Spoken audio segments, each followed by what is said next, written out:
Bienvenidos y bienvenidas a esta clase, Acción de tutela, aspectos probatorios, procesales y prácticos. Mi nombre es Elena Escobar Arbeláez y soy experta de la Dirección de Políticas y Estrategias de la Agencia Nacional de Defensa Jurídica del Estado. Para empezar, preparé una presentación para todos ustedes que voy a compartir en pantalla.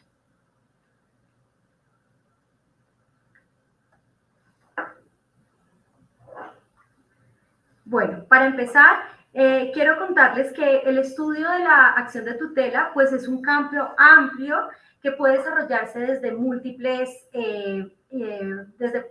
aristas. Por ejemplo, desde la filosofía del derecho, desde el análisis sustancial de derechos fundamentales o incluso desde una perspectiva institucional. Sin embargo, dentro de este gran universo de posibilidades de análisis de la acción de tutela, pues en esta clase nos vamos a centrar en, como lo anunciamos, estos aspectos procesales, probatorios y prácticos, pues buscamos acercarnos como abogadas y abogadas al ejercicio del litigio en materia de acción de tutela. Por ello, para revisar estos aspectos, vamos a adentrarnos en cuestiones procedimentales básicas de esta acción constitucional desde una perspectiva pragmática, pero también alimentada de casos, de experiencias y de vivencias. Todo ello para identificar algunos tips y buenas prácticas en el marco de acción de tutela, tanto cuando interponemos acción de tutela como entidades estatales, como cuando nos defendemos de las que han interpuesto en contra de las entidades. En esa medida, pues el contenido que vamos a ver muy rápidamente es primero unas características especiales de la acción de tutela. Vamos a hablar sobre procedencia de la acción de tutela, medidas provisionales, pruebas en acción de tutela, impugnación, incidentes de desacato y solicitud de cumplimiento. Y por último, vamos a revisar muy rápidamente algunos procedimientos que se dan ante la Corte Constitucional en materia de fallos de tutela, sobre todo cómo hacemos las solicitudes de revisión de estos fallos y cómo hacemos las solicitudes de nulidad de los fallos de acción de tutela que emite la Corte Constitucional. En esa medida, pues empezamos con cuáles son esos principios o características generales de la acción de tutela. Y aquí traigo algunos que seguramente todos y todas conocemos, pero que siempre es bueno tener un recordatorio. Entonces, sabemos que la acción de tutela se rige por el principio de la prevalencia de lo sustancial sobre lo procesal. Y esto atiende a un cambio de paradigma que tuvo nuestro ordenamiento jurídico colombiano a partir de 1991 con la nueva Constitución. La entrada de la acción de tutela, sin duda, puso en el centro de la discusión la materia sustantiva de los derechos fundamentales, sin que esto implique, como vamos a ver, desconocer lo procesal, pero sí flexibilizando de alguna manera ciertos requisitos para otras acciones constitucionales y contenciosas que no tiene la acción de tutela. La segunda característica que vemos ahí es que se rige por el principio de solidaridad y vamos a ver más adelante cómo este principio se materializa con algunas figuras que rigen en materia de acción de tutela, como la agencia oficiosa o incluso como se puede aplicar también amparo de pobreza o representación de diferentes personas o diferentes intereses. Como tercera característica, pues vemos que este es un trámite preferencial. En materia de acción de tutela, tanto la Constitución como las leyes y decretos que desarrollan esta acción constitucional, pues indican que esta acción debe ser tramitada de manera preferencial por los jueces. Solo hay una acción que gana en prevalencia a la acción de tutela y es la acción del habeas corpus. La preferencia de este trámite está descrita en el artículo 15 del decreto 2591 de 1991. Esto también tiene que ver con la prevalencia, con esta característica principal de la prevalencia de los sustantivos sobre lo procesal, que también rige la informalidad en materia de acción de tutela. Entonces, como bien lo establece nuestra Constitución y las leyes que desarrollan, la acción de tutela tiene un carácter informal que permite que sea presentada no solo de manera escrita, sino también de manera verbal, y no necesariamente tiene que tener asistencia por parte de un abogado, sino que puede ser interpuesta por cualquier persona. Esto lo identificamos en el artículo 14 del decreto 2591 de 1991, pero además en amplia jurisprudencia de la Corte Constitucional. También entendemos como característica general de la acción de tutela, pues que su trámite es gratuito, universal y que se rige por el principio de no discriminación. Toda persona puede interponer una acción de tutela y estos trámites deben ser atendidos por los jueces y por las autoridades públicas en cada caso. Las acciones de tutela, como todos sabemos y vamos a revisar más adelante, pues deben ser falladas en máximo 10 días y excepcionalmente, o sea, puede interponerse en cualquier momento, en cualquier tiempo, ya lo dijimos, de forma verbal o escrita, incluso cuando rigen estados de excepción que pueden ser decretados por diferentes emergencias. Entonces, como vimos, vamos a revisar estos aspectos ya más procesales de la acción de tutela y vamos a empezar por la procedencia de las acciones de tutela, que según nuestro artículo 86 de la Constitución, pues está precedido o está delimitado por 4 requisitos básicos que vamos a ver uno a uno a fondo. Pero estos requisitos básicos son entonces la legitimación en la causa por activa, la legitimación en la causa por pasiva, la subsidiariedad y la inmediatez. Entonces vamos a empezar con la procedencia de la acción de tutela con el primer requisito, que es legitimación en la causa por activa. Perdón. Como todos sabemos y se desprende de las normas que hemos venido describiendo, que son el artículo 86 y el decreto 2591, pues toda persona que tenga un interés directo en la causa de la acción de tutela o vea amenazado o vulnerado un derecho fundamental, pues está legitimado por activa para presentar una acción de tutela. ¿Quiénes más están legitimados para hacer estas presentaciones? Como vemos aquí, los representantes y titulares de los derechos, de los derechos invocados, ¿no? Las personas que representan judicial o en materia de capacidad legal a quienes tienen derechos involucrados que pueden ser defendidos mediante la acción de tutela. Entonces, ¿quiénes son estos? Pues son representantes legales de niños y niñas y adolescentes, los padres de manera general, y los representantes de personas jurídicas. Saber que las personas jurídicas son titulares de algunos derechos fundamentales, no de todos, pero también están legitimadas para ese ejercicio de esta importante acción constitucional. En este ítem también se incluyen los representantes de las asociaciones ciudadanas, como por ejemplo representantes de asociaciones de víctimas o incluso partidos políticos. En este punto debemos recordar que frente a personas en condición de discapacidad, pues hubo un importante cambio de paradigma sobre la capacidad legal de las personas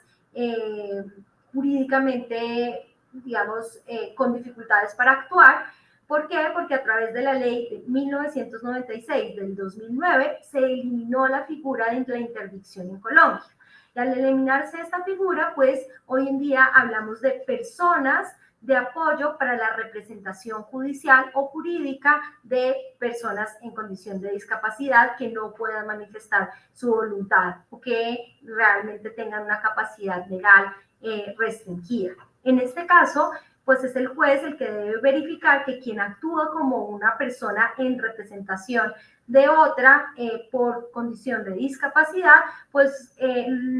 se asegure de que el representado realmente no pueda manifestar su voluntad de ninguna manera. De lo contrario, pues esta ley diría que no está legitimado por activa, sino que la legitimidad por activa recae sobre la persona en condición de discapacidad que sí puede representar o que sí puede manifestar su voluntad de alguna manera.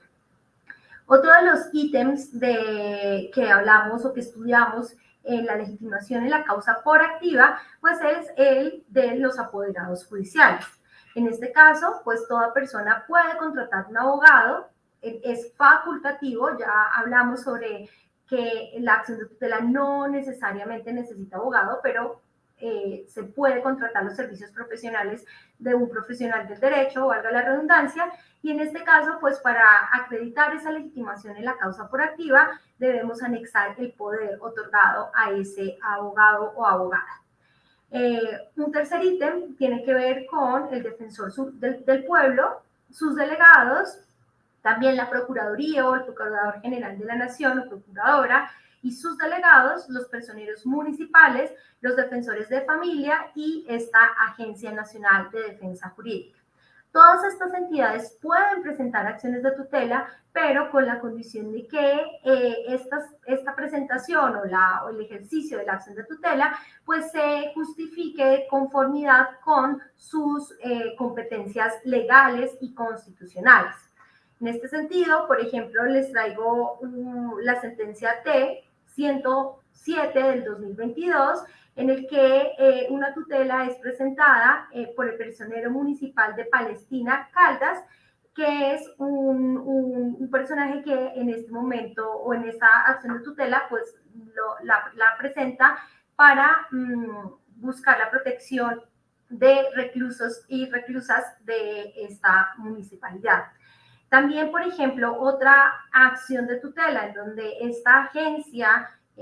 recientemente actuó como accionante es la sentencia SU 018 del 2020, en la cual, mediante acción de tutela, esta agencia pretendía la defensa de intereses litigiosos de la nación, en este caso, relativos a un conflicto socioambiental, pues que lastimosamente en esta ocasión no tuvo éxito, pero lo pudo hacer, pudo ejercer la acción de tutela, pues porque la defensa de los intereses litigiosos de la nación está de conformidad con las funciones legales de esta entidad.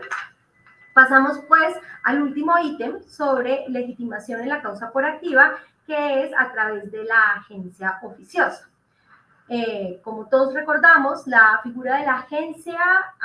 oficiosa es aquella mediante la cual un tercero, sin interés propio, interpone una acción de tutela en favor de una persona que no está en condiciones de ejercer o reclamar sus derechos. Como lo dijimos anteriormente, esta figura de la acción de tutela es un desarrollo del principio de solidaridad que rige todo nuestro Estado social de derecho, pero además el de prevalencia de lo sustancial sobre las formas que rige particularmente esta importante acción constitucional. Sin embargo, hay unos requisitos especiales para la configuración de la agencia oficiosa. ¿Y cuáles son estos requisitos? Primero, pues debe haber una manifestación expresa de que se actúa como agente oficioso. De lo contrario, de no existir esa manifestación expresa, la acción de tutela puede ser rechazada por falta de legitimación en la causa por activa. Asimismo, se necesita acreditar las condiciones que demuestren que el titular de ese derecho, del cual se está agenciando sus derechos, pues no está en condiciones de ejercerlo o de reclamarlo. Y esto se hace en todo caso para siempre proteger la autonomía de la voluntad de quien es titular de los derechos reclamados a través de una acción de tutela. Y finalmente, un tercer requisito es la ratificación de la actuación, cuando es posible que el titular del derecho ratifique que si pretende proteger sus derechos o si pretende garantizar sus derechos a través de la acción de tutela interpuesta por un tercero, por un agente oficioso, pues siempre debe el juez buscar esa ratificación. Los ejemplos más comunes sobre agencia oficiosa pues son casos relacionados con personas, con el derecho a la salud de personas que entran, por ejemplo, en estado de coma.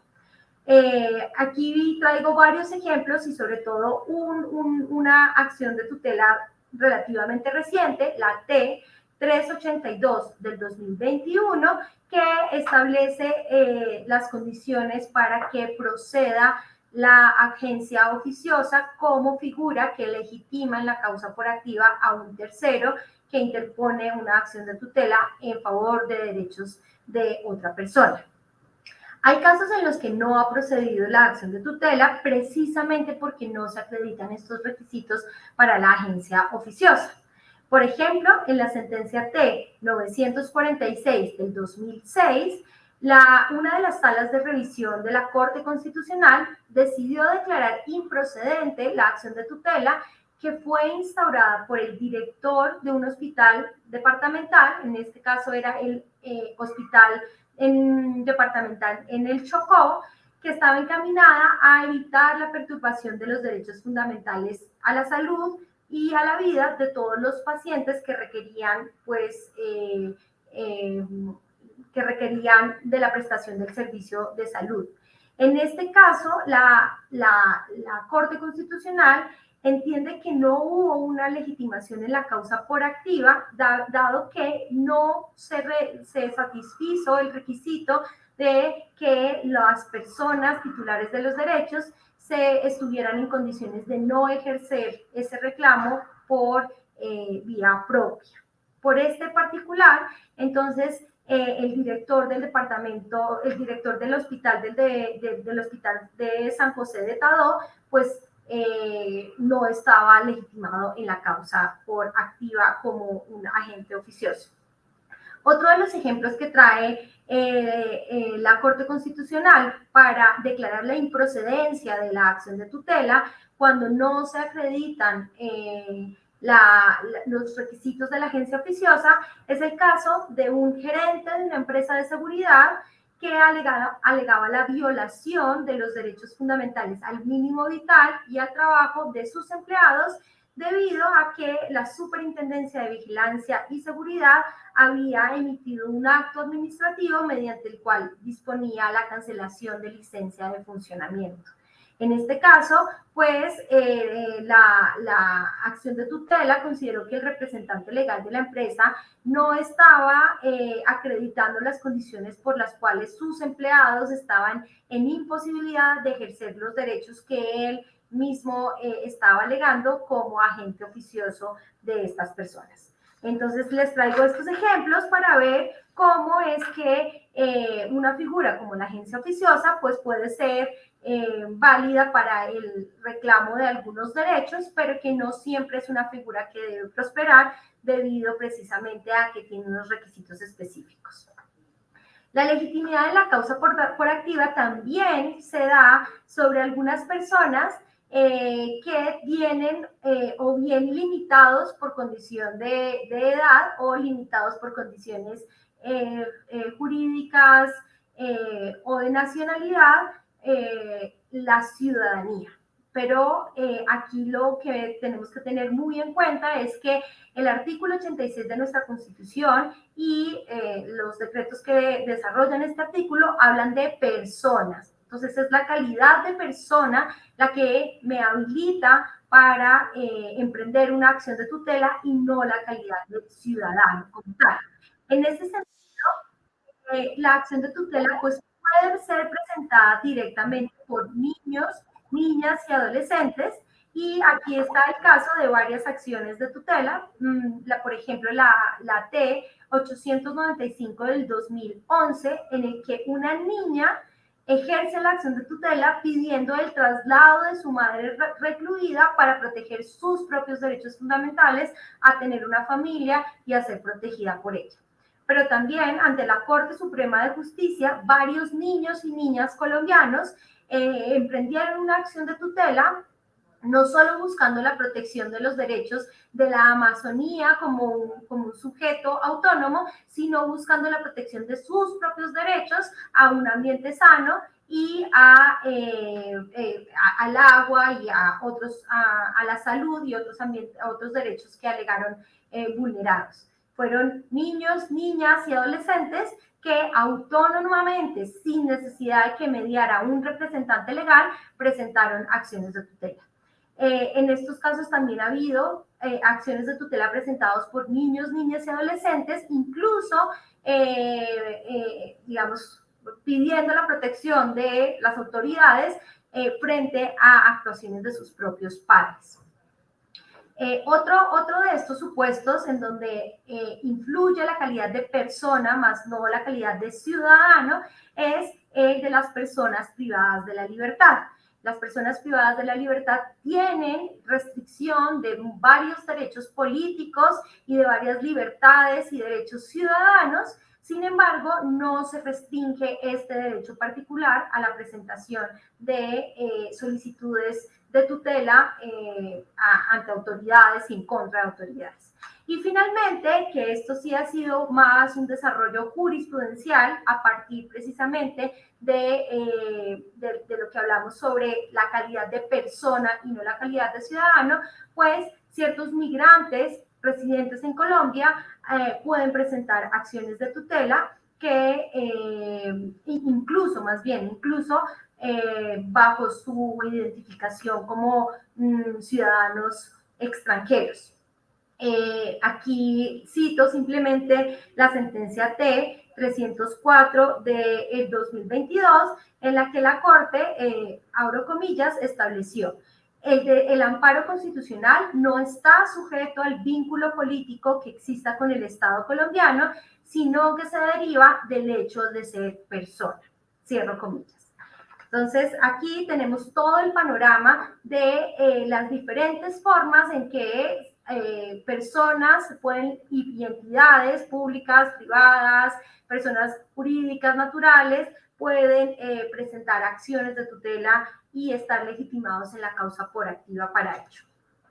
El otro gran ítem en materia de legitimidad, pues, es su contraparte, la legitimación en la causa por pasiva. Según la Constitución y las normas que se desarrollan en esta materia, pues la acción de tutela procede contra cualquier acción u omisión de las autoridades públicas. Y en este caso, pues entendemos como autoridades públicas las tres ramas del poder, las que están, digamos, involucradas en las tres ramas del poder público, pero además también organismos de control y organismos autónomos. En este caso, pues tenemos algunos ejemplos de acciones de tutela contra autoridades de la rama legislativa del poder público. Este tipo de acciones de tutela son más bien excepcionales porque a diferencia de otros países, como por ejemplo en México, que existe el amparo contra leyes, en Colombia no existe el amparo contra leyes, no existe la tutela contra leyes, porque tenemos otra acción para este cometido, que es la acción pública de inconstitucionalidad, que es otro tipo de control. Sin embargo, la Corte Constitucional ha evaluado, por ejemplo, en las sentencias SU 073 del 2021 y 150 del 2021, acciones de tutelas presentadas por senadores de la República que han presentado reclamos por las actuaciones de las mesas directivas de estas corporaciones, tanto de Cámara como de Senado. En este caso, estas dos acciones de tutela tienen como sujeto pasivo la mesa directiva del Senado de la República. Esto puede ser procedente, esta acción es procedente siempre y cuando se cumplan todos los otros requisitos de procedibilidad de la acción de tutela, según veremos, en este caso, pues subsidiariedad e inmediatez. El otro gran bloque de autoridades públicas contra las que procede la acción de tutela, pues sin duda son las autoridades del Poder Ejecutivo, de la rama ejecutiva del Poder Público, todas aquellas autoridades administrativas, ¿no? Esta digamos, el círculo más grande que ven ustedes ahí en la diapositiva, porque es el grueso de las acciones de tutela. Aquí es muy importante decir que una de las defensas más recurrentes que tienen las entidades públicas o las entidades administrativas en materia de acción de tutela es precisamente la alegada falta de legitimación en la causa por pasiva. Esto, en general, es una defensa exitosa de entidades públicas cuando realmente la autoridad pública o la autoridad administrativa no tiene injerencia en la acción u omisión que genera la vulneración o la amenaza al derecho fundamental. Entonces, es muy importante establecer la responsabilidad de la entidad en materia de vulneración de derechos fundamentales. En todo caso, aquí es muy importante recordar que cuando hay acciones concurrentes de una entidad pública o de cualquier nivel, es importante tener en cuenta que en Colombia rige el principio de coordinación y de concurrencia y por ello muchas veces cuando esto ocurre, pues la legitimación o la excepción de falta de legitimación en la causa por pasiva no prosperará. Entonces es muy importante tener en cuenta esto para ejercer una debida defensa, pero también para entender que la alegada falta de legitimación en la causa por pasiva se debe dar siempre y cuando esta falta de responsabilidad exista, pero cuando hay una responsabilidad concurrente, pues lo que procede de buena fe es que la entidad entre a responder la acción de tutela. Finalmente, vemos que también proceden acciones de tutela contra autoridades del Poder Judicial, del Poder Judicial, de la rama judicial del sector público, y procede incluso contra sentencias de las altas cortes, de la Corte Suprema de Justicia y del Consejo de Estado. En este ítem vamos a desarrollar más adelante los presupuestos específicos de acciones de tutela contra providencias judiciales. Pero por ahora seguimos en una más de las causales de legitimación en la causa por pasiva en materia de acción de tutela, y es precisamente la acción de tutela contra particulares. Esta acción de tutela contra particulares también es un punto característico del constitucionalismo colombiano, porque no en muchos países existe esta procedencia de una acción como la tutela o como el amparo en contra de particulares, sino que han sido más bien desarrollos jurisprudenciales. En nuestro ordenamiento jurídico está regulado en el decreto 2591 y establece varias hipótesis. ¿Cuándo puede proceder la acción de tutela contra particulares? Cuando el particular está a cargo de la prestación de un servicio público. Aquí, pues, los ejemplos más claros son las empresas prestadoras del servicio de salud o las empresas prestadoras de servicios públicos de naturaleza, por supuesto, privada, pero que prestan este servicio o estos servicios públicos. También aquí podemos incluir en los ejemplos a las notarías y digamos, a todos aquellos que ejerzan funciones públicas a pesar de que tengan una naturaleza privada. El otro supuesto es cuando este particular afecte grave y directamente un interés colectivo. Lo siento que ahí en la diapositiva pues se repite, pero ahí es cuando el particular afecta grave y directamente un interés colectivo, y entonces aquí puede haber acciones de tutela, por ejemplo, para la protección de rondas de ríos,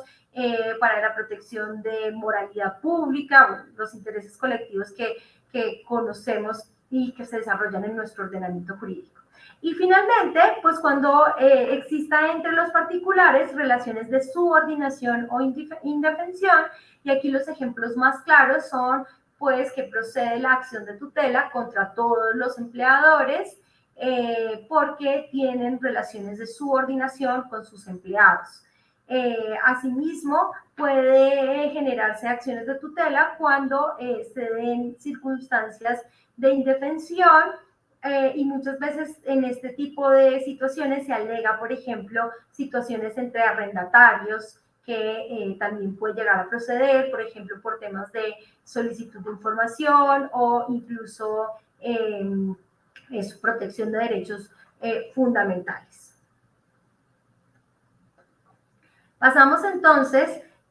a el tercer requisito en materia de procedencia de la acción de tutela, que es el requisito de la inmediatez.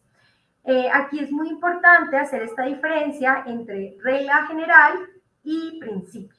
Las reglas pues tienen unos mandamientos mucho más exactos, mientras que los principios pues son mandatos de optimización que pueden ser ponderados. Es muy importante aquí recordar que como regla general, nuestra Constitución, el artículo 86, establece que la acción de tutela puede ser presentada en todo tiempo y lugar. Y cuando dicen todo tiempo y lugar, pues elimina una regla de caducidad que en principio traía el artículo 11 y 12, artículo 11 y 12 del decreto 2591, pero que la misma Corte Constitucional declaró inconstitucional.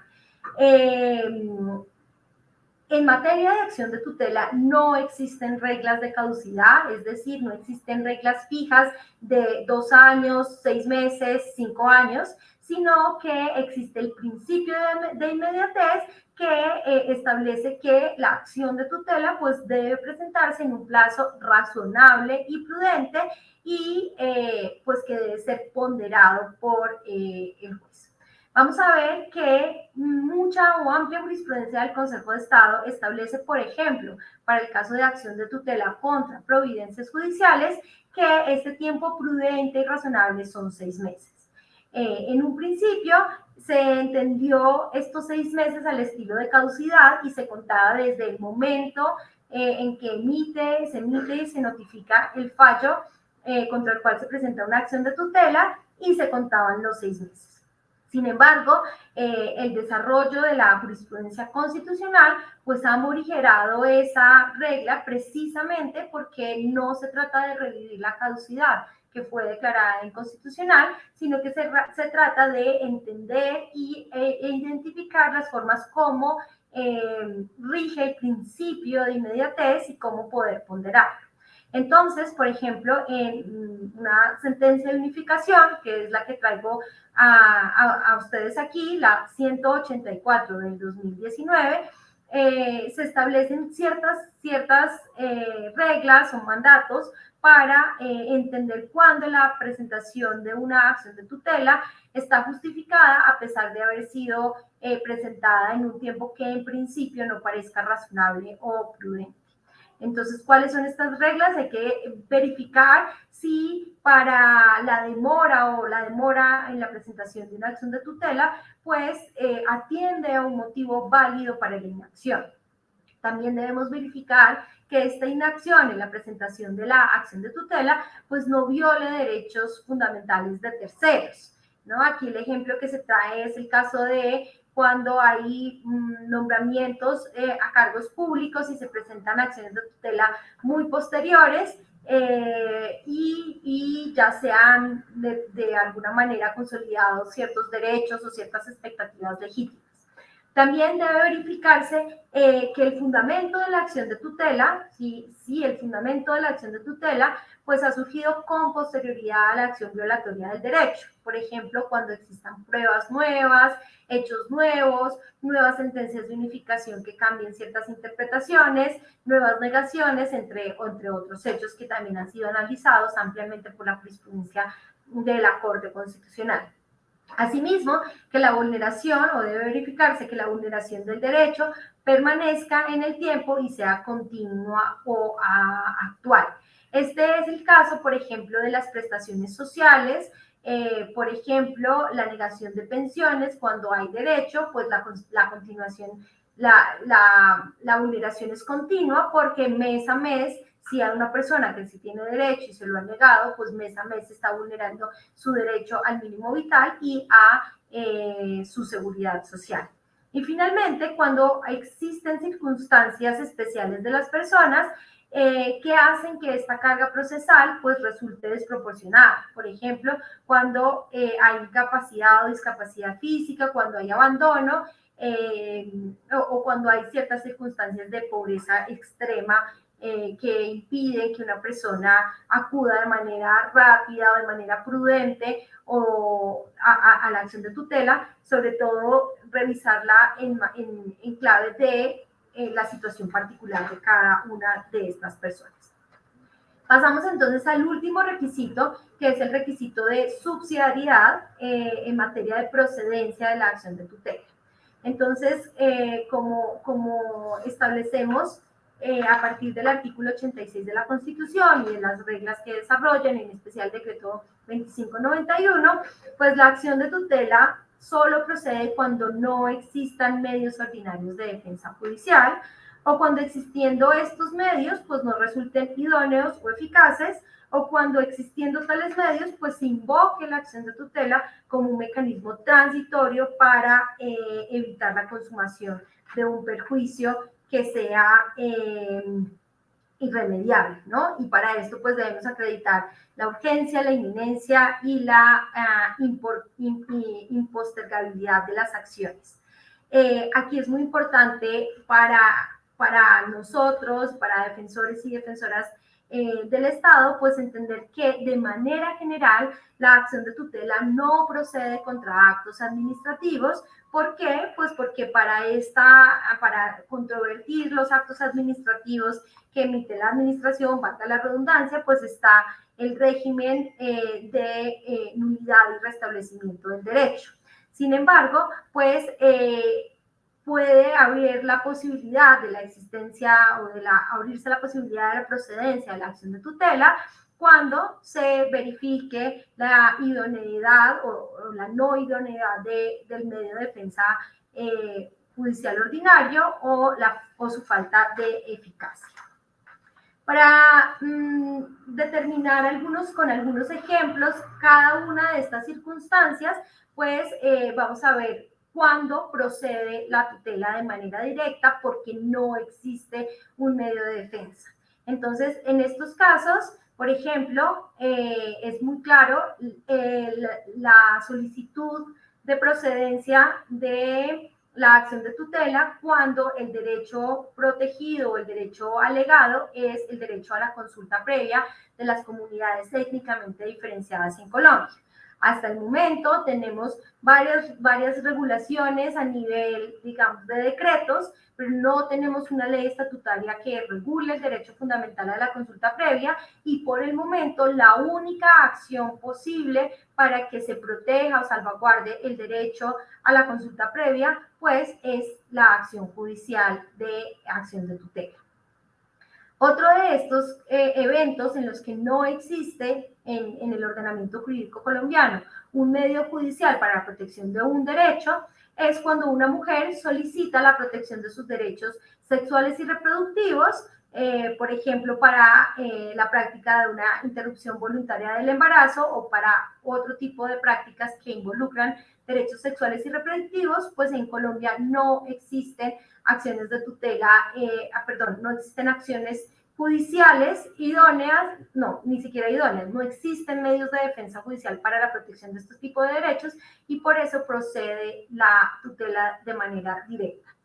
Asimismo, cuando se pretende proteger el derecho de libertad de expresión en las redes sociales y sobre todo cuando hay una tensión con derechos de buen nombre. En estos casos, tampoco existe un mecanismo judicial para la protección de estos derechos y por eso se habilita la acción de tutela de manera directa. Finalmente, teníamos otro ejemplo que hoy afortunadamente ya no está porque se reguló de manera importante un mecanismo y es cuando hablamos de la violación del derecho a petición frente a medios de comunicación. Hoy en día tenemos un recurso adicional que es el recurso de insistencia frente a la solicitud de información ante un medio de comunicación y por eso pues este ya no es uno de los supuestos que podemos enmarcar en este primer ítem de la subsidiariedad, que es cuando no existan medios ordinarios de defensa judicial.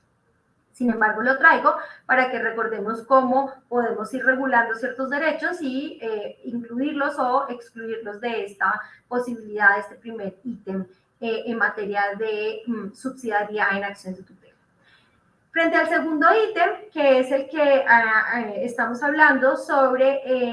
la procedencia de la acción de tutela, cuando a pesar de existir un medio judicial, pues este medio no es idóneo ni eficaz. La jurisprudencia constitucional ha establecido que la mera existencia formal de mecanismos de defensa judicial pues no puede ser un argumento enteramente válido para negar la procedencia de la acción de tutela. ¿Por qué? Porque los jueces deben verificar la idoneidad y la eficacia de estos medios.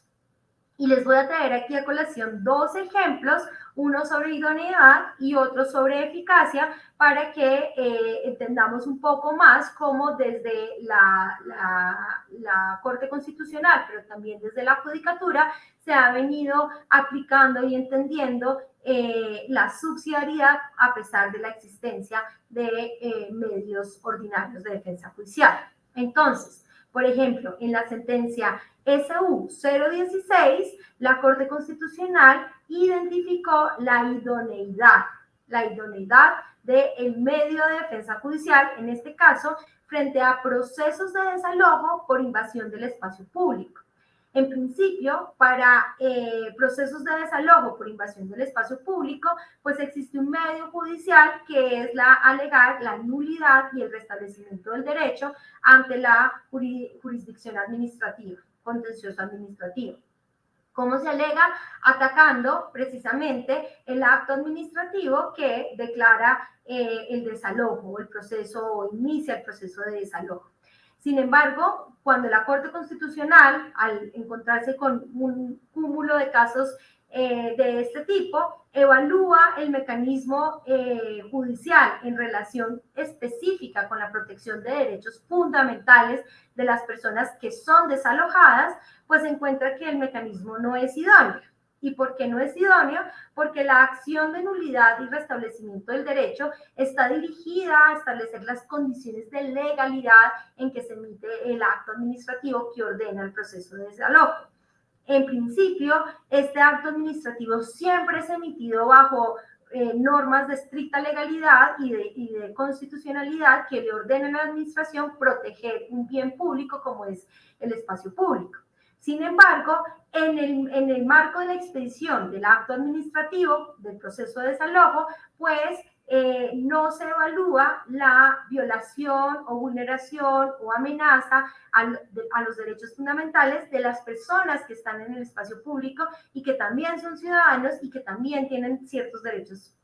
fundamentales que pueden alegar, como en estos casos sucedió, que era vivienda y trabajo, ¿no? Entonces, en estos casos, la Corte Constitucional ha establecido que la acción de tutela procede para revisar de manera directa la protección de los derechos fundamentales alegados, no para declarar la ilegalidad del acto administrativo, sino para establecer unas condiciones en las que estos procesos de desalojo deben ser llevados a cabo de manera que se coordinen o que se concilie tanto la protección al espacio público como la protección a ciertos derechos fundamentales de manera incluso temporal para las personas desalojadas. El otro ejemplo que traigo es el ejemplo de la eficacia. Cuando un mecanismo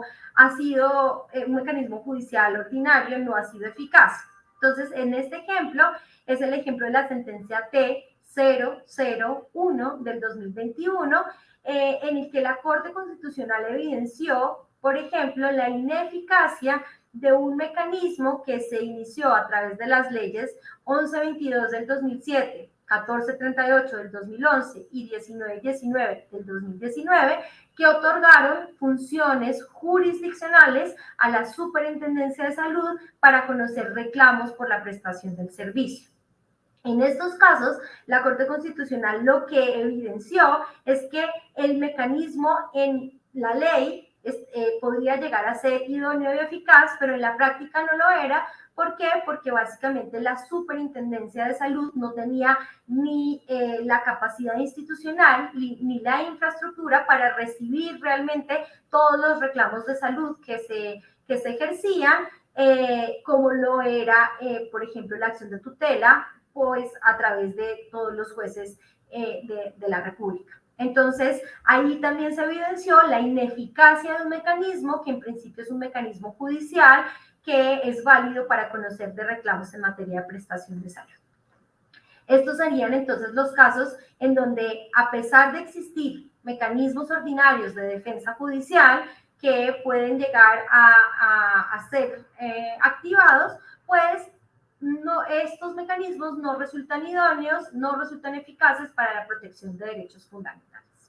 Pasamos entonces a la tercera hipótesis en materia de subsidiariedad,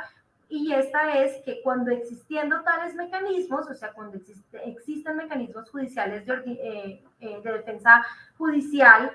mecanismos ordinarios de defensa judicial en nuestro ordenamiento jurídico, pues se invoca la acción de tutela como un mecanismo transitorio para evitar la consumación de un perjuicio irremediable.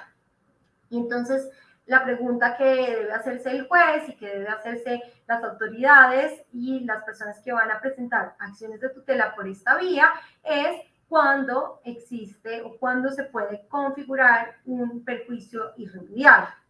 Y la jurisprudencia de la Corte pues ha dicho que se configura un perjuicio irremediable cuando el daño o la amenaza al derecho fundamental pues requiera de medidas urgentes, esto es, que haya la necesidad de actuar con rapidez, cuando se necesiten medidas inmediatas, y esto es que se pueda verificar que la consumación del daño es muy cercana o está próxima y por ello se requiere una intervención inminente y urgente, y finalmente, pues que estas medidas sean impostergables, es decir, que la protección del derecho no puede esperar sobre texto de que pues la amenaza se consume o el daño se agrave. Es muy necesario en estos casos probar que el perjuicio sea también grave. Y esto es pues que el daño sea de gran intensidad para la persona que lo está sufriendo, de manera tal que pues sea desproporcionado que una sola persona pueda soportar una carga pública que no está obligada a hacerlo. Entonces, estos serían los supuestos en los cuales el perjuicio irremediable se puede alegar y con ello alegar la acción de tutela como un mecanismo transitorio a pesar de la existencia de mecanismos judiciales ordinarios que a su vez son idóneos y eficaces. Pasamos entonces a otro gran tema. Como lo habíamos anunciado, vamos a revisar con mayor profundidad pues la tutela contra providencias judiciales, la acción de tutela contra providencias judiciales. En esta diapositiva pues les traigo varios ejemplos recientes de efectos que ha declarado la Corte Constitucional. La sentencia C-090 del 2005 que ustedes ven ahí en el centro, pues es una de las sentencias hito en materia de tutelas contra providencias judiciales. Y al costado pues están los antecedentes de esta figura. Estos antecedentes son la sentencia C-543 del 92 y T-231 del 94. ¿Cuáles son estos antecedentes? Es que nuestro ordenamiento jurídico, que en materia de acción de tutela, pues está básicamente regulado en el decreto 2591 de 1991, traía la posibilidad de presentar acciones de tutela contra actuaciones de los jueces y las juezas. Sin embargo, esta posibilidad fue declarada inconstitucional mediante esta sentencia, que a su vez abrió la posibilidad de que solo aquellas actuaciones de jueces y juezas que realmente configuraran una vía de hecho, que se salieran por completo del ordenamiento jurídico, pues eran las susceptibles de ser, digamos, de ser enjuiciadas a través de la acción de tutela. Sin embargo, como les anuncié, en esta sentencia 590 del 2005, en donde se evalúan ciertas causales de casación ante la Corte Suprema de Justicia, Sala Penal, pues se reestructura la doctrina de la vía de hecho en materia de tutela contra providencias judiciales y se establecen dos grandes conjuntos de requisitos para la procedencia de estas acciones contra providencias judiciales. ¿Cuáles son estos grandes requisitos? Pues los primeros son aquellos que se llamamos requisitos especiales de procedencia de la acción de tutela, que deben ser cumplidos todos, y las causales especiales de procedibilidad, que debe acreditarse al menos uno. Entonces vamos a ver uno a uno cuáles son estos requisitos. En materia de requisitos especiales de procedencia, que como les digo deben acreditarse de todos, pues el primero del que habla esta sentencia de constitucionalidad, que después es ampliamente reiterada por la Corte Constitucional, es el de relevancia constitucional. ¿Qué es lo que se evalúa con este requisito? Pues que la controversia sea constitucional verdaderamente y que no sea simplemente una cuestión legal, o que se busque abrir un debate de mera legalidad, sino que realmente se involucre la amenaza, vulneración de derechos fundamentales, ¿cierto? Entonces, es imprescindible en estos casos preguntarnos cuando vayamos a interponer una acción de tutela contra providencias judiciales o cuando nos defendemos de una acción de tutela contra una providencia judicial, que verifiquemos si realmente se trata de una discusión que involucre derechos fundamentales. Asimismo, una de las grandes defensas cuando hay entidades públicas en medio de los debates de tutelas contra providencias judiciales, pues es el hecho de alegar que no se trata de reabrir un debate legal o no se trata de reabrir un debate probatorio que ya surtió sus debidos procesos en el proceso ordinario, en el proceso, digamos,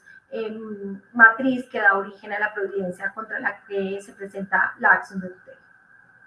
El segundo de los requisitos es el hecho de agotar todos los medios ordinarios y extraordinarios de defensa. Entonces aquí básicamente repetimos las reglas que ya hablamos sobre subsidiariedad en materia de acción de tutela,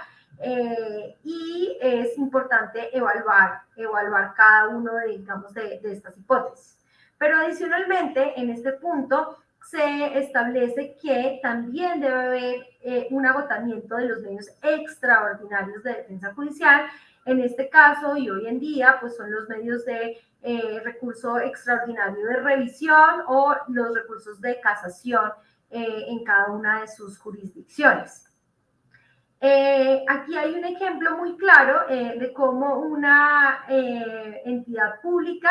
pues no puede presentar acciones de tutela contra providencia judicial, o más bien le han negado la procedencia de la tutela contra providencia judicial porque no recurrió al recurso extraordinario de revisión. Este es el caso, por ejemplo, de la sentencia T 290 del 2022, en la que la UGPP pretende desvirtuar una sentencia de la jurisdicción laboral que, según su alegación, pues concede un derecho pensional con abuso palmario del derecho. Sin embargo, el artículo 20 de la ley 797 del 2003 habilita precisamente a la UGPP para que a través de mecanismos extraordinarios de revisión pues pueda alegar el abuso palmario del derecho y de esta manera pueda revocar ciertas prestaciones sociales que según su análisis pues han sido concedidas de manera irregular. A pesar de que se trata de intereses litigiosos de la nación, a pesar de que se trata de recursos públicos, pues el medio idóneo no es la acción de tutela en estos casos, sino que es el recurso extraordinario de revisión. Entonces es muy importante porque esto, por ejemplo, es un foco de improcedencia de las acciones de tutela contra providencias judiciales presentadas por la UGPP. El siguiente requisito es el requisito de inmediatez. Aquí simplemente recordar que es un principio que el término de 6 meses es meramente indicativo, que no existe caducidad en materia de tutela en Colombia y por ello deben ponderarse y argumentarse si es que existe un retraso más allá de unos meses en la presentación de las acciones de tutela contra providencias judiciales. El otro requisito que debemos identificar es que cuando se trate de irregularidades procesales, pues estas irregularidades sean determinantes en el fallo que se alega, ¿no? Aquí es muy importante entender que por una remisión normativa que está en el Decreto Único Reglamentario del Sector Justicia, pues las causales de nulidad del Código General del Proceso se aplican en materia de acción de tutela, en especial las del 113 del Código General del Proceso, y cuando se alega pues una de estas nulidades en el proceso ordinario, por alguna razón no se subsana o no se acredita o no es tomada en cuenta por el juez, pues cabe la posibilidad de presentar una acción de tutela contra esa sentencia que, a pesar de que en el proceso se incurrió en una nulidad, pues no fue tomada en cuenta. Eso es muy importante, sí, entender que solo se puede alegar en materia de acción de tutela, pues aquellas irregularidades que son trascendentales para la decisión, de manera que cambiarían el sentido del fallo o digamos, incluirían un aspecto de suma trascendencia que de alguna manera variaría la decisión adoptada por el juez de manera inicial. Y también se debe alegar pues la conexión con un derecho fundamental, generalmente en estos casos pues es el derecho fundamental al debido proceso y también al acceso a la administración de justicia, pues en concordancia o en coordinación con el debido proceso y la correcta administración de justicia. Otro de los requisitos es la identificación de los hechos y los derechos vulnerados. Es muy importante entender que si yo voy a la acción de tutela contra providencia judicial, pues debo haber alegado la situación fáctica, la situación jurídica en el procedimiento ordinario. ¿Por qué? Porque como repetimos ya a partir del primer requisito, pues la acción de tutela contra providencia judicial no es una tercera vía y no se trata de reabrir debates procesales para incluir nuevos hechos o para incluir nuevas alegaciones, sino que se trata de redirigir el relato mostrando que en efecto hubo una vulneración de un derecho fundamental, muchas veces el derecho fundamental al debido proceso por parte del juez o la jueza que ha fallado el caso. Y finalmente, el último de estos requisitos especiales de procedencia, que como les digo, en principio deben cumplirse todos, es que no se trate de una sentencia de tutela. Es decir, que la providencia que yo ataco no sea una acción de tutela. Esta es una regla que de manera tajante ha aplicado la Corte Constitucional y de manera aún más estricta han aplicado los jueces y las juezas de la República. Sin embargo, tiene una condición excepcionalísima en donde se ha permitido la acción de tutela contra otra tutela. Y esto es cuando se demuestra que la acción de tutela fue emitida gracias a una acción fraudulenta por parte bien o del juez o bien de las partes, pero cuando se demuestra la acción fraudulenta, pues en esos casos excepcionalísimos, la Corte Constitucional ha permitido la acción de tutela contra tutela. Estos son los casos de la sentencia SU 627 del 2015 y la 093 del 2018. En estos casos, la Corte Constitucional pues precisó que por regla general, o sea, repite en estas sentencias de unificación y en esta sentencia de sala de revisión que por regla general la acción de tutela no procede contra tutela, pero que esta regla general solo puede ser levantada por una causal específica de manera excepcionalísima y es cuando exista fraude, cuando se demuestre que el fallo se dio a partir del fraude. En este caso, pues, debe verificarse además que la acción de tutela no comparta una identidad procesal con la solicitud de amparo cuestionada, es decir, que no se trate de reabrir el debate o de desvirtuar la cosa juzgada constitucional, que se demuestre de manera clara y suficiente que la decisión de tutela, pues que se ataca, fue producto de una situación fraudulenta, corrompida, corrupta, y finalmente, pues que en estos casos no existan otras acciones, otros medios de corregir este daño o esta acción fraudulenta que generó en este caso, pues, la emisión de un fallo de acción de tutela. Pasamos entonces a las causales especiales de procedibilidad, que como les decía, aquí no se necesita probar todos, sino que se necesita identificar cuál fue el error o el defecto, como se llama en la sentencia C590 del 2005, estas causales, cuál fue el defecto, el yerro que cometió el juzgador, que nos da origen a la vulneración del debido proceso, del acceso a la administración de defensa, del derecho a la defensa, entre otros derechos procesales. Entonces acá tenemos un catálogo de defectos por los cuales podemos alegar una vulneración al debido proceso, defensa, administración de justicia en materia de tutela contra providencia judicial. El primer defecto tiene que ver con el orgánico y nos remite a la competencia del juez para emitir el fallo, ¿no? Esto es una irregularidad procesal. ¿Por qué? Pues porque se desconoce el juez natural, se desconocen las reglas de competencia de los jueces para decidir ciertos asuntos. Aquí uno de los ejemplos más relevantes es la sentencia T-267 del 2013, en donde pues se advirtió que el defecto orgánico tiene tanto un carácter funcional como un carácter temporal. Entonces, el carácter funcional es cuando la autoridad judicial se extralimita de forma manifiesta en las competencias que le son otorgadas por la Constitución y la ley. Y de forma temporal, pues es cuando los jueces, a pesar de contar con ciertas atribuciones, pues generan determinadas atribuciones por fuera de los términos consagrados para ello, ¿no?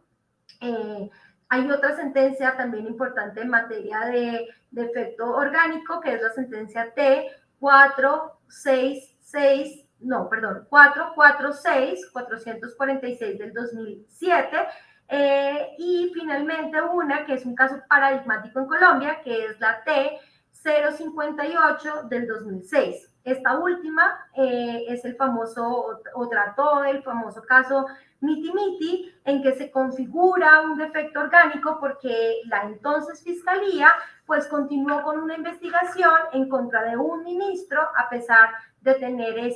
un fuero constitucional que hacía que su investigador competente no fuera la Fiscalía General de la Nación, sino en este caso una sala de la Corte Suprema de Justicia. Entonces, este es como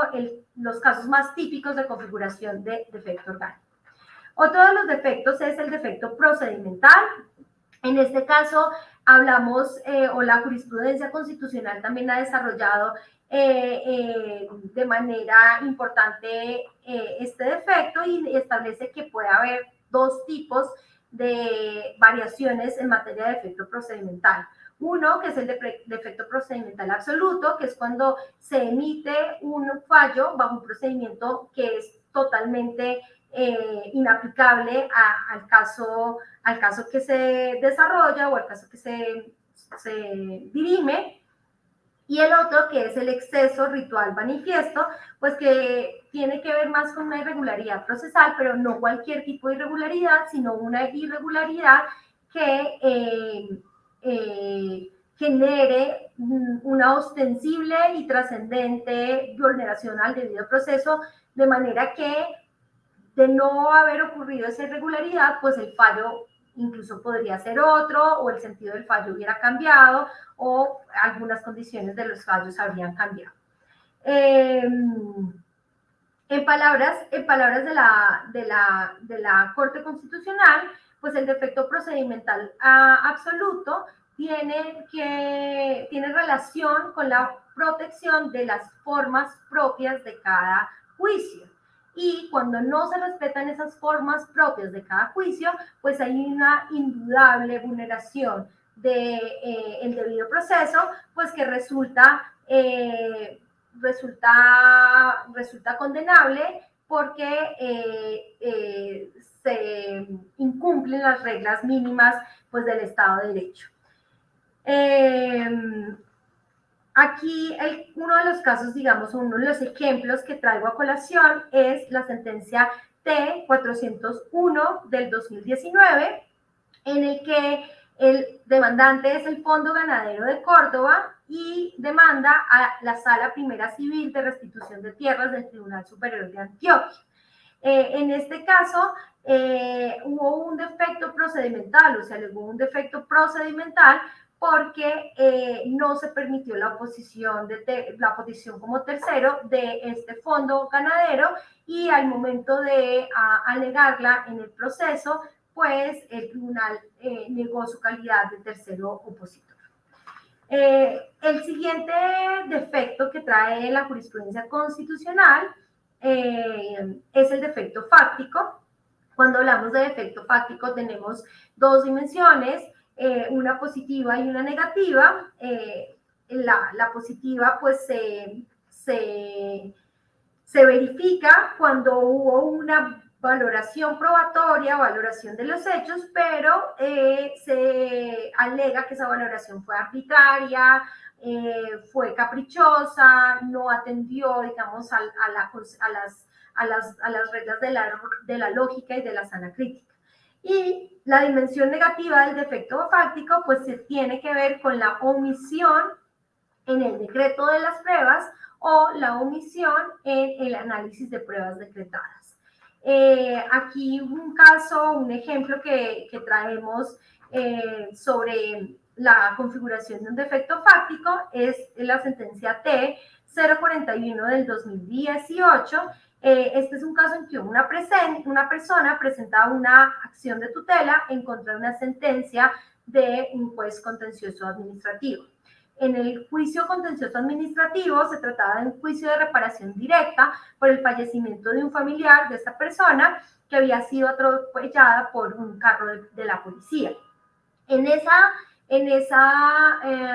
acción de reparación directa estaba probado a partir de testimonios que las calles en ese momento del accidente y en el momento de la ocurrencia de los hechos estaban selladas, había habido un sellamiento y por ende las personas estaban transitando públicamente por las calles, por donde transitan los carros. A pesar de esta demostración, a pesar de que habían los testimonios, a pesar de que existían incluso fotografías, el Tribunal Superior que decidió este fallo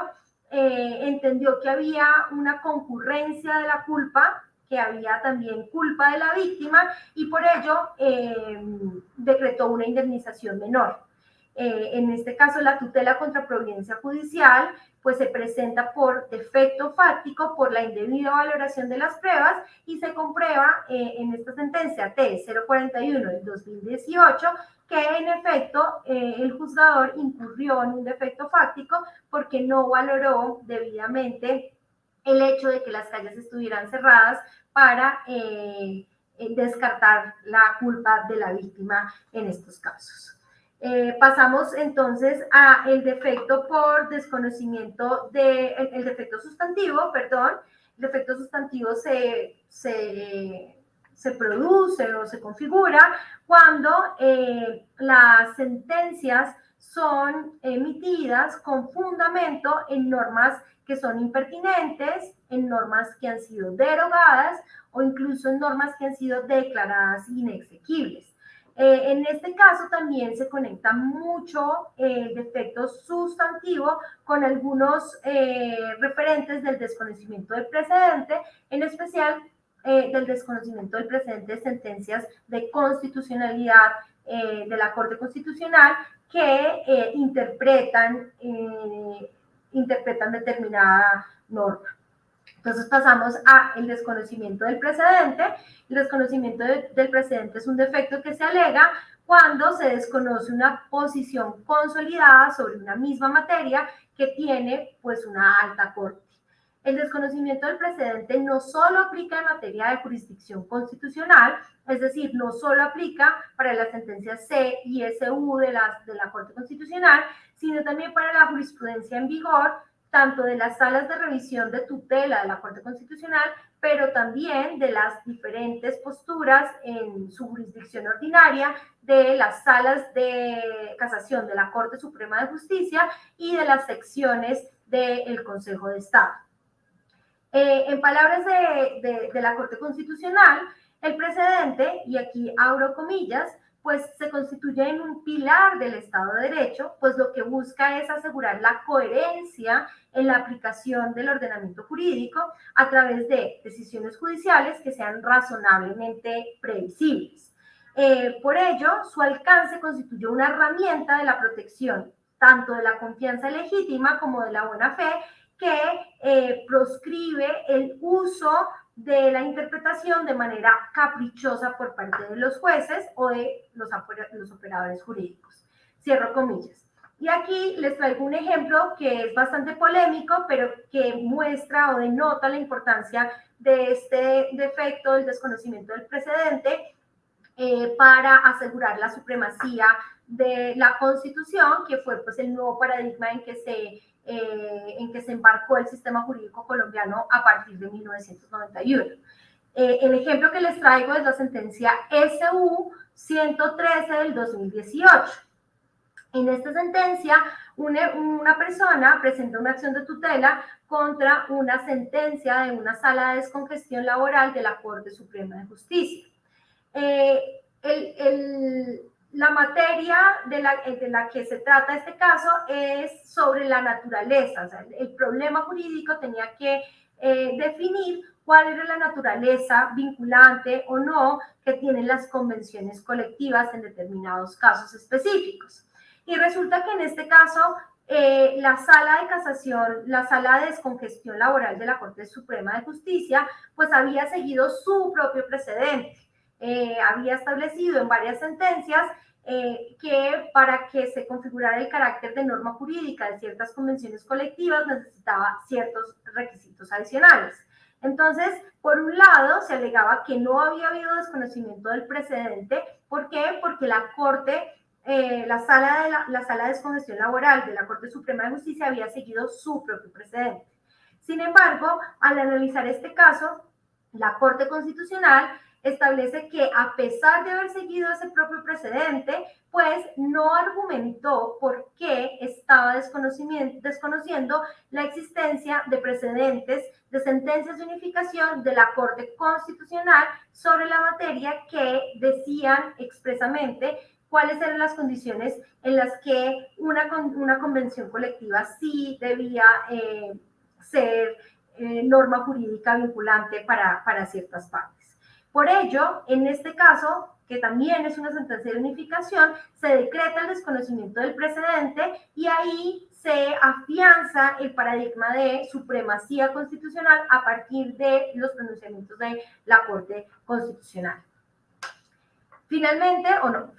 el siguiente requisito que analizamos pues es la violación directa de la Constitución.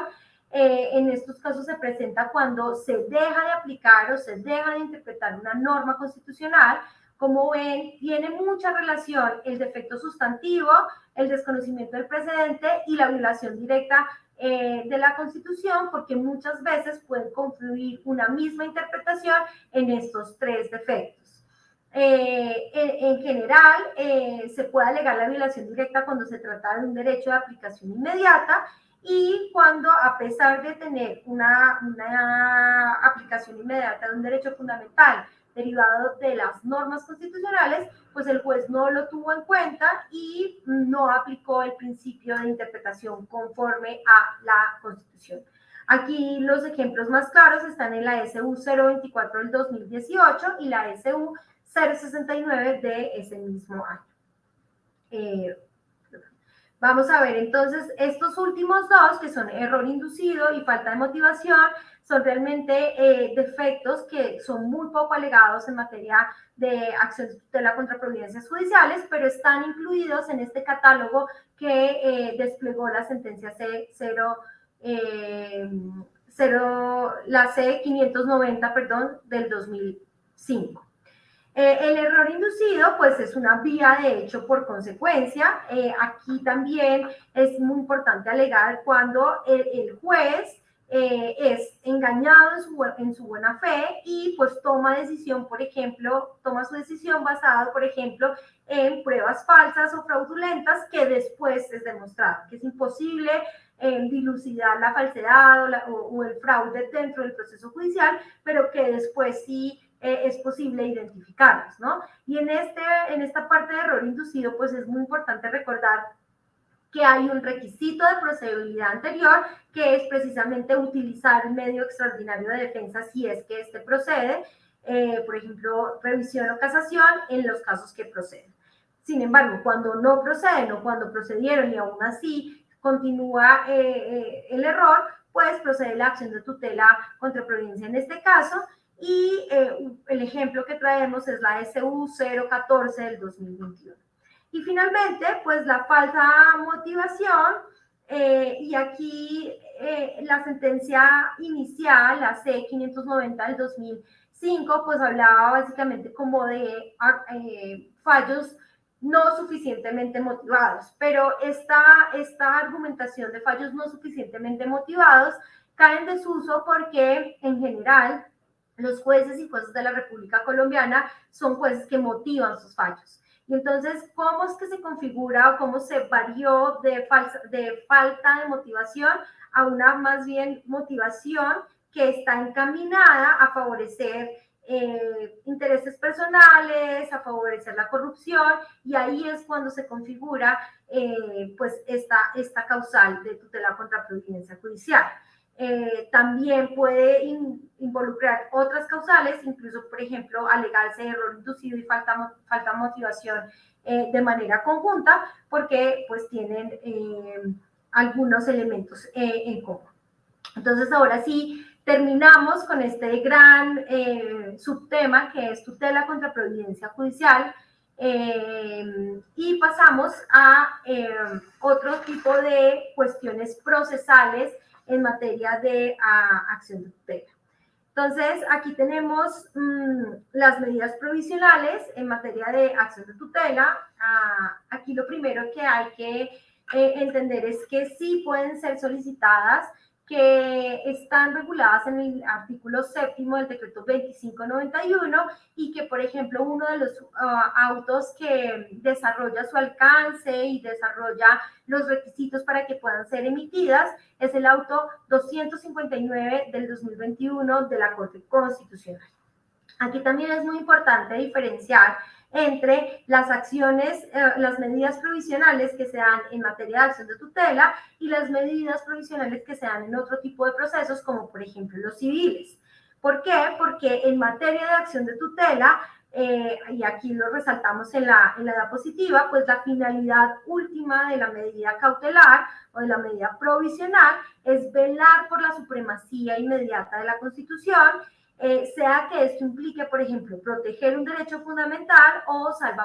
salvaguardar un interés público. Entonces es muy importante entender que en materia de tutela, estas medidas provisionales siempre tienen que tener esa finalidad y no otra, como por ejemplo en materia civil, salvaguardar, no sé, los bienes del deudor para que al final del proceso el acreedor tenga cómo cobrarse. Entonces, las finalidades son diferentes. En este auto 259 del 2021, pues se nos indicó que la procedencia de las medidas provisionales en materia de acción de tutela están supeditadas a ciertos requisitos. ¿Y cuáles son esos requisitos? Pues que esta solicitud tenga vocación, al menos aparente, de viabilidad por estar fundamentada en supuestos fácticos posibles y jurídicos razonables. Y esto que digamos, establece la Corte Constitucional a qué se refiere, ¿no? Pues que cuando habla de supuestos fácticos posibles, es que haya la posibilidad o la necesidad de proteger un derecho fundamental como tal o salvaguardar ese interés público, pero que esto a su vez no implique, por ejemplo, la irrazonabilidad de argumentos jurídicos, sino que siempre se pueda desarrollar dentro del marco de la razonabilidad. Asimismo, estableció pues que exista un riesgo probable de que la protección de ese derecho invocado pues pueda verse afectado si se considera el tiempo que transcurre durante el trámite de revisión. En especial, debe demostrarse que haya un peligro que esté generado por la demora en la toma de una decisión. Y finalmente, pues que esta medida provisional no genere un daño desproporcionado, en materia de otro tipo de derechos fundamentales, de terceros o incluso de la comunidad. Es muy importante tener en cuenta que las medidas provisionales pueden ser medidas provisionales de dar, medidas provisionales de hacer e incluso medidas provisionales de no hacer. Y aquí también es muy importante referirnos o hacer remisión o hacer referencia a la remisión normativa que está en el decreto 1065 del 2015, único reglamentario del sector justicia, que establece que en lo no regulado en materia de acción de tutela, pues aplicarán los principios del Código General del proceso. Entonces ahí tenemos una remisión normativa porque en estas materias, pues indudablemente hay ciertos vacíos que si no son llenados de manera jurisprudencial, pues deben ser llenados a partir del Código General del Proceso. Entramos entonces a aspectos probatorios. Aquí es muy importante entender que en materia probatoria, en acción de tutela, pues existe una presunción de veracidad de los hechos, ¿no? Existe en materia de acción de tutela una carga, en principio, a favor de quien presenta la acción de tutela y emite un relato. El artículo 19 y 20 del decreto 2591 facultan a los jueces para solicitar informes a las autoridades públicas respecto de los hechos que se alegan en la acción de tutela, y cuando estos informes no son presentados, entonces hay una presunción de veracidad sobre lo que indica la acción de tutela, ¿no? La parte demandante. Por esto es muy importante que cuando hablamos de defensa judicial en materia de acción de tutela, entendamos que es más perjudicial en materias de defensa no contestar ciertas acciones de tutela, porque entonces se van a dar por probados los hechos que alega la parte, sin que la administración pueda, o mejor dicho, si deja pasar la oportunidad que es la contestación para alegar lo contrario, pues ahí hay una presunción que debe ser desvirtuada con un grado de dificultad mucho mayor. Es muy importante también establecer que en materia de acción de tutela la práctica de la prueba es potestativa. Entonces, pueden pedirse muchas pruebas, tanto con la acción de tutela como con la contestación, pero si el juez encuentra que hay determinadas situaciones que ya verifica suficientemente probadas, pues no necesariamente tiene que decretar las pruebas. Y esto también hace de la acción de tutela una acción tanto diferente en materia probatoria si se la compara con otro tipo de acciones. A pesar de que entonces existe esa potestad de practicar o no las pruebas por parte del juez, que está regulada en el artículo 21, y también lo podemos establecer a partir del artículo 18 del decreto 2591, pues existen unos deberes oficiosos del juez, ¿no? En la acción de tutela debe haber una prueba meramente sumaria, aunque sea al menos sumaria, sobre los hechos que yo como accionante presento.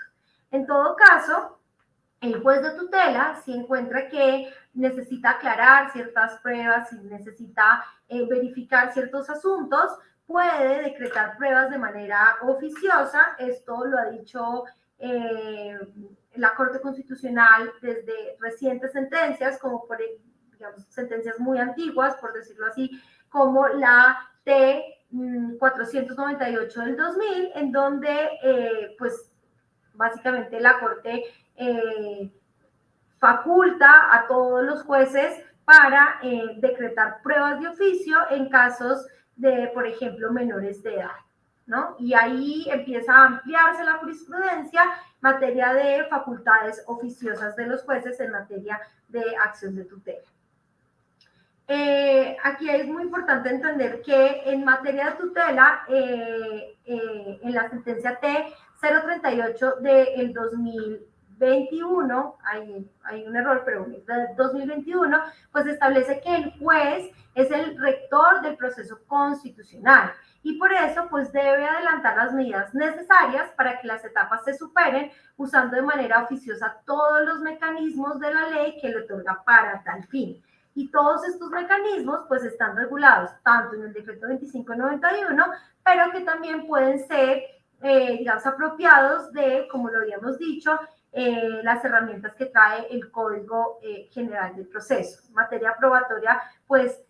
sin desconocer la informalidad de la acción de tutela, puede usarse medios probatorios tanto documentales como testimoniales, como fotográficos, entre otros.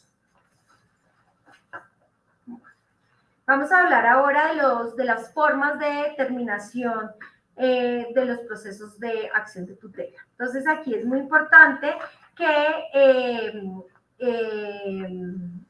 digamos, que se establezca como primera medida que ningún fallo de tutela puede llegar a ser un fallo inhibitorio. Esto está establecido específicamente en el parágrafo del artículo 29 del decreto 2591. Y en todo caso, pues los fallos de tutela pueden ser de distintos tipos. Como habíamos hablado anteriormente en materia probatoria, se establece claramente que el juez es el rector del proceso constitucional, pues en materia de emisión de órdenes también tiene unas facultades mucho más amplias que otro tipo de jueces, o más bien que le otorga otro tipo de acciones a los jueces. En materia de acción de tutela, los jueces tienen facultades de modular sus efectos, los efectos del fallo, y estas modulaciones pueden ser de diferente tipo. Entonces, por ejemplo, los jueces en materia de tutela pueden emitir fallos ultra y extra petita, ¿no? La diferencia es pues, ultra, que otorga más de lo pedido, y extra, que otorga algo que diferente a lo que ha pedido, pero que en materia o en el correcto entendimiento del juez, pues es lo que se necesita para lograr la protección de los derechos fundamentales y del orden constitucional. Todo esto desarrolla las facultades oficiosas del juez de tutela, ya no solo en materia probatoria, sino en este caso de modulación de los efectos de sus fallos. Otro tipo de modulaciones que aquí ya hay una restricción, porque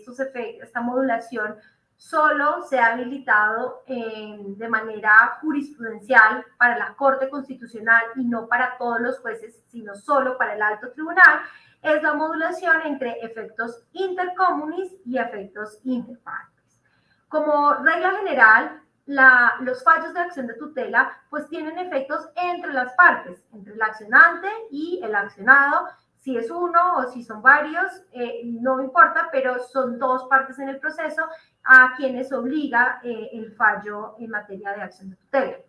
Sin embargo, de manera excepcional, la Corte Constitucional ha encontrado situaciones en las que por la identidad de las pretensiones, pero además porque se trata de una comunidad que digamos que está afectada por una misma problemática, desarrolla los efectos intercommunis, esto en virtud en virtud del principio de igualdad y también del principio de solidaridad y equilibrio. Una de las primeras sentencias en que se aplican los efectos intercommunis por parte de nuestra Corte Constitucional es la sentencia SU 1023 del 2021. Esta sentencia abarca todo el proceso de liquidación de la compañía de inversiones de la flota mercante en Colombia y entiende que hay una comunidad de personas que están también en este proceso de liquidación de la flota mercante, reclamando ciertos derechos laborales y especialmente de seguridad social, y aplica este dispositivo de ampliación de los efectos de su juicio, pues, como les digo, basados en que son personas que pertenecen a una misma comunidad, están en situaciones de igualdad, de participación digamos, en el asunto, pero además lo establece con el fin de evitar desequilibrios injustificados entre uno y otros fallos. Estos efectos intercommunis, como ya indiqué, solo pueden ser aplicados en este momento, hasta el momento, por la Corte Constitucional, ¿no? Ha sido una facultad que está desarrollada jurisprudencialmente, pero restringida también por la misma Corte. Otras formas de terminación de los procesos en materia de acción de tutela, pues son aquellos que denominamos genéricamente como carencia actual de objeto, dentro de los cuales pues hay dos supuestos: el supuesto del hecho superado y el supuesto del daño consumado. El supuesto del hecho superado pues tiene que ver cuando, digamos, o tiene relación cuando tenemos la satisfacción del derecho, ¿no? Hay una solicitud de acción de tutela porque no se me entrega un medicamento que necesito de manera urgente, inmediata para un tratamiento de salud, y en el trámite del proceso de tutela el medicamento es entregado. O presento una acción de tutela solicitando la información a una entidad pública, no me han respondido, pero en el trámite de tutela me entregan la información de manera completa y, digamos, cumpliendo los requisitos del derecho de petición. Estos son los típicos casos de hecho superado, en donde no existe un fallo inhibitorio, sino que existe un fallo en donde se declara la carencia actual de objeto por hecho superado. El daño consumado es también una circunstancia de carencia actual de objeto, pero como su nombre lo indica, es cuando la amenaza del derecho fundamental pues se torna de amenaza a completa vulneración, ¿no? En el mismo ejemplo del paciente en materia de salud, pues el medicamento no es entregado y el paciente en el trámite de la acción de tutela o se empeora o ya no necesita el medicamento porque no fue entregado, o lastimosamente en muchas situaciones ha pasado, muere el paciente. Cuando se presenta un daño consumado, la doctrina y también la jurisprudencia de la Corte Constitucional lo que indican es que sí procede pronunciamientos de fondo. No procede la protección o el amparo, la orden de protección o amparo, porque sería inocua, porque hay carencia actual de objeto, pero sí procede un pronunciamiento y pueden proceder incluso órdenes para que de alguna manera se pueda o prevenir un daño futuro o, digamos, dejar claro que hubo una consumación, una violación de un derecho fundamental en estos casos. Vamos entonces ahora con el siguiente ítem. En estos casos, si es cuando ya termina el proceso, tenemos un fallo de primera instancia que puede ser, como lo vimos, de diferentes tipos, y puede haber la opción del recurso de impugnación.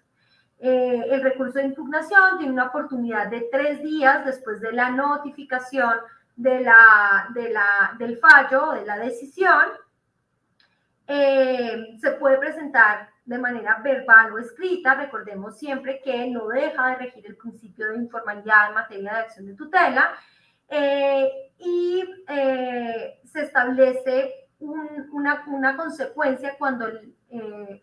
recurso de impugnación es presentado de manera extemporánea, y esa consecuencia pues básicamente es que no surte efectos. Entonces es muy importante tener en cuenta esta oportunidad procesal para presentar el recurso de impugnación, porque de lo contrario pues se regula, se entiende como no presentado, no produce efectos. El artículo 31 del decreto 2591 establece además 3 características en materia de recurso de impugnación, y es que es un recurso que es preclusivo, que es perentorio y es improrrogable, y por ello pues es necesario como darle este valor de importancia al término de la impugnación en materia de acción de tutela. La acción de tutela pues se concede en el efecto devolutivo, así lo estableció la sentencia C-122 del 2018, y pues esto lo que quiere o lo que indica es que pues su cumplimiento debe ser inmediato, el cumplimiento de las órdenes de primera instancia, independientemente de que se establezca el recurso de impugnación. Están legitimados para interponerlos pues el solicitante o el tutelante, la Defensoría del Pueblo, la autoridad pública o el representante del órgano correspondiente. Está también habilitado para interponer estos recursos un tercero con interés en la decisión. Cuando son terceros con interés en la decisión, por ejemplo, cuando a pesar de no haber intervenido en la primera instancia, han sido vinculados y son sujetos pasivos de órdenes. Estos sujetos pasivos de órdenes pueden interponer recurso de impugnación siendo terceros involucrados en esta decisión. Asimismo, lo puede interponer el Procurador General de la Nación a través de sus delegados, o esta Agencia Nacional de Defensa Jurídica del Estado, y pues esto siempre en el marco de las competencias de estas entidades, tanto la Procuraduría en el marco de sus competencias, como la Defensoría en el marco de sus competencias, como la Agencia Nacional. Aquí es muy importante resaltar que en el recurso de impugnación en materia de acción de tutela no aplica el principio de no reformatio imperos. ¿Qué quiere decir este principio? Que de forma general, en todos los procesos, cuando hay una apelación o cuando hay una impugnación, el apelante o el impugnante tiene cierta confianza en que su situación no va a resultar peor de la que resultó en primera instancia. Sin embargo, en materia de acción de tutela, este principio no aplica, porque el juez de segunda instancia puede, por ejemplo, evidenciar una vulneración mayor a un derecho fundamental u otras formas de órdenes que puedan conducir a la cesación de la vulneración o a la cesación de la amenaza del derecho fundamental, y por ello pues pueden incluso resultar órdenes más gravosas para los impugnantes en materia de acción de tutela. Este trámite de impugnación, como lo hemos dicho, pues está en el artículo 32 del decreto 2591 de 1991, y pues después de que son admitidas, o sea, que es admitida esta impugnación del fallo, pues se proferirá una nueva decisión de segunda instancia dentro de los 20 días siguientes a la recepción del expediente por parte del juez de segunda instancia. En ambos casos, cuando existe fallo de primera instancia que no es impugnado, y cuando existe fallo de segunda instancia, los jueces están obligados a la remisión de estos expedientes, hoy a través de medios electrónicos, a la Corte Constitucional para el trámite de su eventual revisión. Bueno, Terminando aquí como con este proceso de jueces en primera y segunda instancia, pues tenemos otro aspecto procesal que es de suma importancia, que son el trámite de los incidentes de desacato y las solicitudes de cumplimiento de fallo. Como podemos ver, el incidente de desacato es un procedimiento especial que sirve como mecanismo judicial para inducir el cumplimiento de una sentencia de tutela cuando el responsable no lo ha hecho. Es muy importante diferenciar entre un incidente de desacato y una solicitud de cumplimiento. Si bien ambos mecanismos están dirigidos a lograr el cumplimiento de una orden en materia de acción de tutela, pues está claro que el incidente de desacato implica una sanción para el funcionario que incumple, que según el decreto 2591 puede ser de hasta 6 meses de arresto y multa de hasta 20 salarios mínimos. Mientras que las solicitudes de cumplimiento, pues simplemente son una advertencia que hace el juez de primera instancia a las autoridades para instar al cumplimiento del fallo. En materia de incidentes de desacato, la Corte Constitucional pues ha destacado que como tiene un carácter sancionatorio, pues no debe regirse por ciertos principios del derecho sancionatorio. ¿Y cuáles son esos principios? Pues básicamente los criterios de proporcionalidad y razonabilidad de la sanción. Y aquí, por ejemplo, ha habido muchos casos en donde es irracional imponer más sanciones o imponer una multiplicidad de sanciones a funcionarios que están sometidos a bloqueos institucionales o a situaciones administrativas que le impiden, no por voluntad, sino por casos de fuerza mayor, cumplir ciertas órdenes. Entonces, hemos tenido, por ejemplo, los casos del director de la directora de la UARIF o del ICBF, que tienen multiplicidad de órdenes y que están tratando de cumplirlas una a una, pero que muchas veces los incidentes de desacato y las sanciones lo que hacen es que impiden pues, el ejercicio de su función y se vuelve un círculo vicioso en el que ni el funcionario puede cumplir, ni la persona que busca la protección de su derecho fundamental logra una satisfacción de ese derecho fundamental. En este caso, es importante destacar que se necesitan nuevos arreglos institucionales para que logremos una eficacia de las acciones de tutela. Es un problema que ha venido siendo estudiado por la doctrina, por la academia, porque es importante que subamos como nación la eficacia de la acción de tutela y pues sobre todo el cumplimiento de los fallos en materia de acción de tutela. En todo caso, pues se establece como unos procedimientos especiales que han tenido en cuenta todas estas variables a partir de revisiones que ha hecho la Corte Constitucional de situaciones estructurales como las que les digo sobre el ICBF o la UARIF, la Unidad de Reparación de Víctimas, y,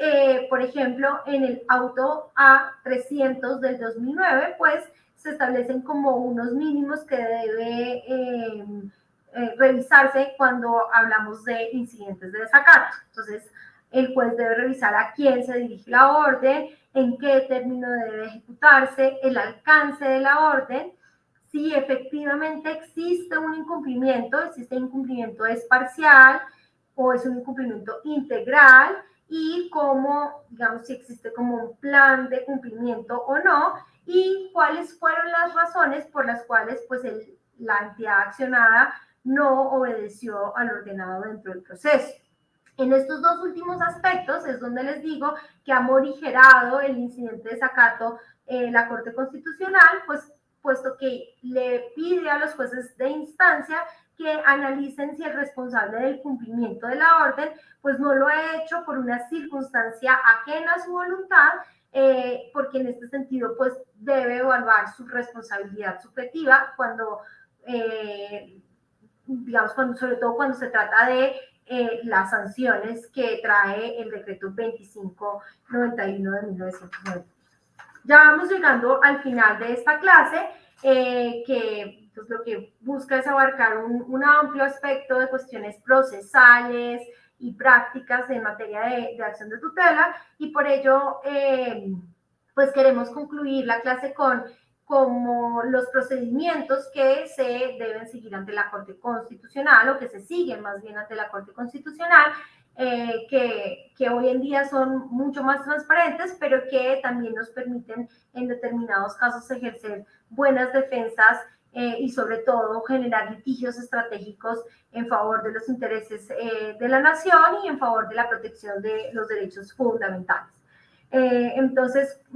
sabemos que hay un fuero de atracción de todos los expedientes de tutela no todos los fallos de tutela deben ser revisados, enviados y revisados a la Corte Constitucional, y esto con el objetivo de que lleguen a las salas de revisión, salas de selección de la Corte Constitucional, en donde se revisan ciertos casos digamos, de un promedio bastante amplio, y se determina en cuáles de ellos va a haber un pronunciamiento por parte del alto tribunal y en cuáles de ellos pues simplemente se descarta esa revisión. Entonces, cuando hablamos de la revisión de fallos de tutela, pues entendemos que hay un procedimiento que es las salas de selección, y que en estas salas de selección llegan las solicitudes por 3 vías: por unas fichas o reseñas esquemáticas que se hacen al interior de la Corte Constitucional cuando se evidencia que hay un caso de interés para el pronunciamiento de la Corte. Llegan por escritos ciudadanos, y escritos ciudadanos incluye escritos de entidades públicas que soliciten la revisión de un determinado fallo, o por insistencias de los mismos magistrados, de la Procuraduría o de la Defensoría, e incluso solicitudes de insistencia que se hagan a los magistrados por parte de entidades públicas. Estas 3 vías llegan a la sala de selección, y pues en estos procedimientos de estudio es donde encontramos que la Corte Constitucional pues selecciona o determina qué casos van a ir a sus diferentes salas de revisión, o incluso a la sala plena para emitir sentencias de tutela o sentencias SU de unificación. Finalmente, el otro procedimiento pues son las solicitudes de nulidad de las sentencias de la Corte. Este procedimiento no solo aplica en tutela, debo decir que aplica también en materia de sentencias de constitucionalidad, pero pues en este caso lo aplicaríamos en materia de acción de tutela. Esta es una solicitud excepcionalísima que aplica por el notorio y flagrante vulneración al debido proceso. Al debido proceso por parte de la Corte Constitucional, y por esto es que son tan excepcionales la procedencia de estas solicitudes. Estas solicitudes implican que, o requieren que esta vulneración al debido proceso pues tenga un efecto significativo y trascendental en la decisión adoptada. Es decir, de nuevo, que no se trata de una oportunidad para reabrir el debate sustancial, y pues estas solicitudes son siempre resueltas por la sala plena de la Corte Constitucional. Hay unos requisitos formales y unas causales materiales que se deben acreditar. Los formales son la oportunidad, esto es dentro del término ejecutoria de las sentencias de la Corte, puede pedirse la solicitud de nulidad de la sentencia. Debe haber legitimación en la causa por activa, como ya revisamos, y debe establecerse una carga argumentativa que esté encaminada de nuevo, no abrir el debate sustancial, sino a establecer por qué determinada sentencia de la Corte incurrió en una notoria y flagrante vulneración al debido proceso. Y finalmente, las causales materiales, que se necesita solo probar una de ellas para que pueda proceder una nulidad de una sentencia de la Corte, y es que hubo un cambio de precedente sin que el mismo fuera expuesto y debatido por la Sala Plena de la Corte Constitucional, pues que se emitió un fallo desconociendo las mayorías legalmente establecidas, que se incurrió en una inconsistencia entre la parte considerativa y la parte resolutiva, que hubo una elusión de temas relevantes en materia del examen de constitucionalidad que se emite, que se desconoció la cosa juzgada constitucional, o por ejemplo cuando se da órdenes a terceros que no estuvieron involucrados en ningún momento del trámite de la acción de tutela. Entonces, con esto, pues terminamos estos aspectos prácticos, procesales y pragmáticos de la acción de tutela. Espero que esta clase les sirva a todos y a todas para mejorar las competencias en materia tanto de defensa como de propuesta de acciones de tutela, para defender derechos fundamentales sin duda, pero también para defender intereses de la nación. Muchísimas gracias, nos vemos.